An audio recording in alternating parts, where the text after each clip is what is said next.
میرے نبی نے فرمایا کہ پچھلی امتوں میں سے ایک آدمی مرا اور اللہ کی بارگاہ میں پیش کیا گیا، تو اللہ نے پوچھا کیا عمل ہے تیرے پاس؟ کہا جی کچھ نہیں۔ اللہ نے دوبارہ پوچھا دیکھ اپنی زندگی میں کوئی نیکی ہو؟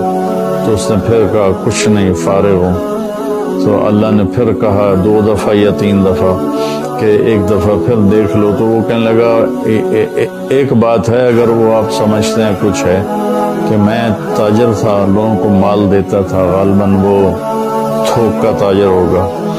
تو جو آدمی مال لے کے جاتا اور پیسہ دینے میں ٹال مٹول کرتا، حالانکہ دے سکتا تھا، تو میں اسے تنگ نہیں کرتا تھا، خاموش ہو جاتا تھا۔ اور جو آدمی کسی حال کا شکار ہو جاتا اور دے نہیں پاتا تھا، تو میں اسے معاف کر دیتا تھا۔ تو اللہ تعالیٰ فرمائیں گے تو نے دنیا میں میرے